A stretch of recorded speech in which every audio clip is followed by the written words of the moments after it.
What's good, beautiful people? Welcome back to my channel. I am Kimmy right now, and today I will be interviewing Pablo and Laura of Real City Tours Medellin. This is a part 2 to the first series of interviewing Pablo, the founder and operations director, and telling his story of how Real City Tours came about. And now we're going a little bit deeper into business as well as pleasure on the story of how they met and how they work together. Check it out. The way we met was that I was backpacking around Colombia, and I went on a tour run by Pablo. It was the 8th tour he ever did, so very different from what it is today, but as he said earlier, same passion and same love for the city came across immediately. So that's how we met. I wasn't planning on staying at Medellin at that point. I was really traveling around the whole country. We stayed in touch, and from the very beginning I was always very intrigued and interested and inspired by what he was building, even though at that moment he didn't even know it was going to be a company. So, you know, it would be things like, hey, I have a website, check it out. And so I'd be like, oh, that's really cool. And I'd maybe make some suggestions and have some ideas. And I was always really happy to be involved. So in a way you could say there was more involvement on the business side first than there was in the romance. Because the romantic part only started 3 months later. So I was even a guinea pig for the exotic fruits tour before I was anything close to a girlfriend.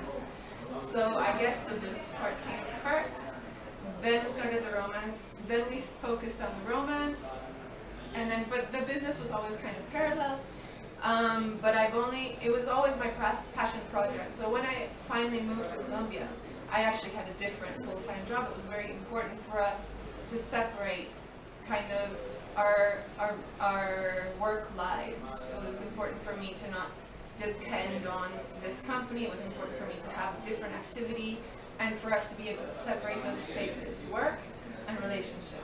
It was only about almost a year ago that we decided for me to work full-time in this company, and now it kind of blended, but the good thing is we have the office, so we can keep separating space and time between work and relationship.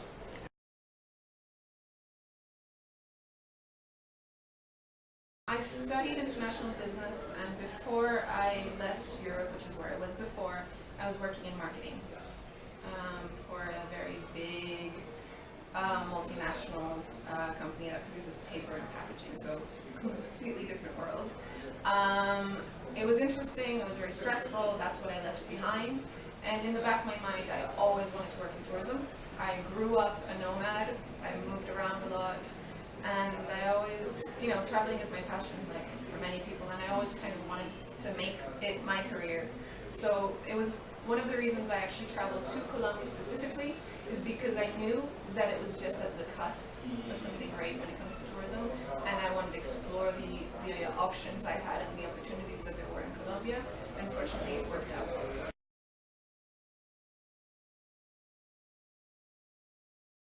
So Pablo remains the owner and legal representative of the company, and as he's mentioned, he's the operational director. It's actually something I find really great. There are very few companies where the director and owner actually works, let's say like in the field. So it's great to have him be a guide, because there are many decisions that have to be made where it just has so much more impact and respect from the guides. Yeah, that from the, and also like there are many decisions in a company that from a managerial perspective they make sense, but then they won't make sense from the operation perspective, from the day-to-day activity. So I also find it like very meaningful or coherent that in the managerial let's say division there is representative from the daily activity, what we do every day, and I feel so the decisions are made usually not thinking only from the director's perspective, is also thought from the guide's perspective. Exactly. And so I'm the general manager. Basically, I took over everything that, the administrative part and the office part of things, whereas he's more operational because he does it himself. So that's kind of how we split things, but a lot of the decisions we take together.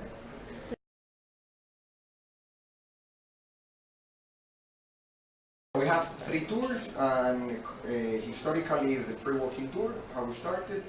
Then it came the exotic fruits tour, and then the battery transformation tour. Now both of those others, as I said before, they have the same guideline of talking about transformation or being able to show different parts of the city, but they had like different timings. The exotic fruits tour came when the company was less than a year old.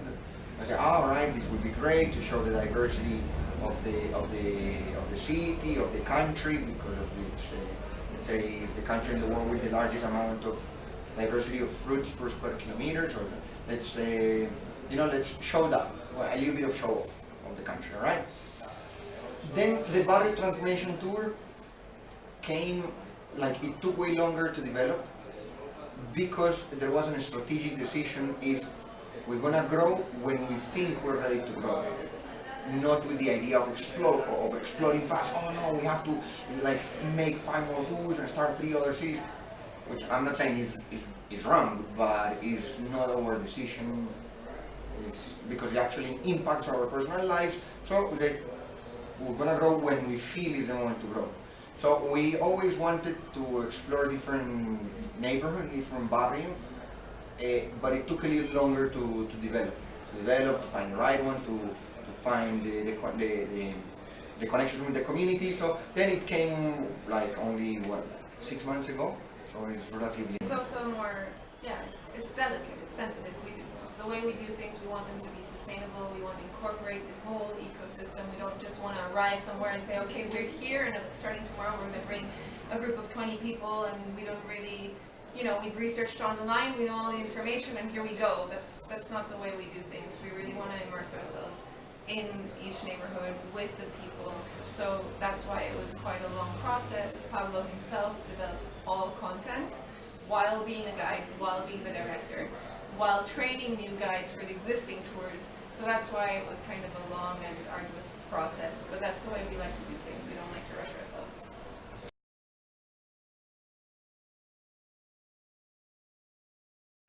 Yeah, for me, based on things I learned, I want us as a couple, and I want those who work for Real City Tours, that in the future, every time they wake up, they say, cool, I'm going to work. It's a day of work, and I want them and I want us to go to bed and be able to fall asleep with no thinking of troubles, with no thinking of stress, with no thinking of jealousies within, like amongst the colleagues. I want the Real City Tours to be an agent of satisfaction, all right? To be that people who work here are happy, and that they do what they do because they enjoy doing it. That's for me the future of Real City Tours. It's not thought, oh yeah, I want to be in 20 countries. No, at some point when I very started, that was kind of the idea, all right? Because like there is this let's say cultural rush or cultural drive to grow, and it's like, no, or I'm not saying that's wrong, but now for me, that's not my choice of life anymore. So like, let's enjoy what we are doing, and let's multiply that joy for others, because I believe companies should be an agent of,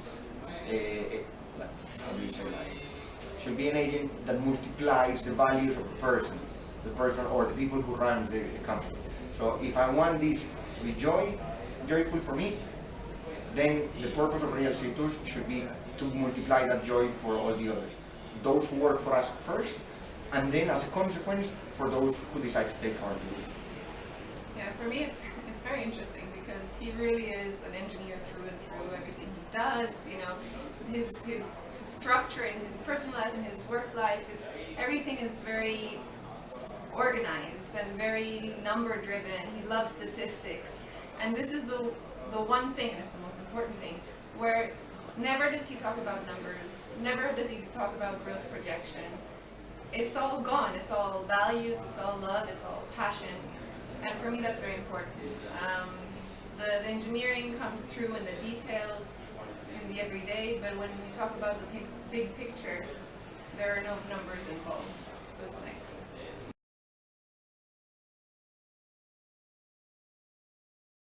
Yeah, I think it's a combination of several things, which are actually many of those things are the same things that tourists or visitors or digital nomads look for. It's, you know, a good climate, friendly people, a good size as well. You know, it's big enough to have a good offer of a good variety, but it's small enough to be able to get around. And additionally, for entrepreneurs, there's a good infrastructure, right? And on top of all of that, it's new.